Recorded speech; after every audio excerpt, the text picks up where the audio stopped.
কলকাতা থেকে খুলনা পথে চলবে এবার যাত্রীবাহী বাস। এবার কলকাতা থেকে খুলনা ঢাকা রুটে যাত্রীবাহী পরিষেবা চালুর উদ্যোগ নিয়েছে দুই দেশ। গত রোববার দুপুরে একথা জানিয়েছেন শ্যামলী পরিবহন কর্ণধার অবনী ঘোষ। প্রথম আলোকে অবনী ঘোষ বলেন, বাংলাদেশের প্রধানমন্ত্রী শেখ হাসিনা অবসন্ন ভারতের সফরের সময় এই নতুন বাসের পরিষেবা সবুজ সংকেত মিলতে পারে।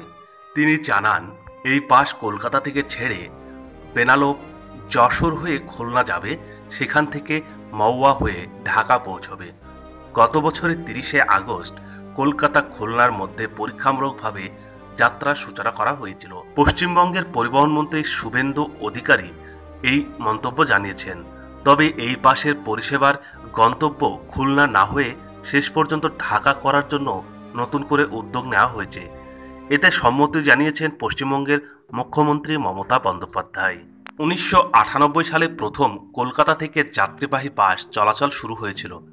এখনও সেই বাস সপ্তাহের রোববার ছাড়া প্রতিদিনই চলে ঢাকা থেকে কলকাতা মধ্যে রুটে। এরপর 2015 সালে কলকাতা থেকে ঢাকা আগরতলার মধ্যে চালু হয় যাত্রীবাহী বাস চলাচল। সেই বাসও রোববার ছাড়া প্রতিদিনই চলছে।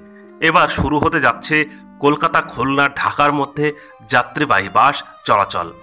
কলকাতা ও খুলনার মধ্যে বাস চলবে কলকাতায় অংশে শ্যামলী যাত্রী পরিবহন এবং পশ্চিমবঙ্গে ভূতল পরিবহন নিগম লিমিটেড যৌথভাবে। বাংলাদেশ থেকে এই বাস চলবে বাংলাদেশের শ্যামলী পরিবহন এবং বিআরসিটি যৌথভাবে। এই বাস রোববার ছাড়া প্রতিদিন চলবে বলে জানিয়েছেন দুই দেশ।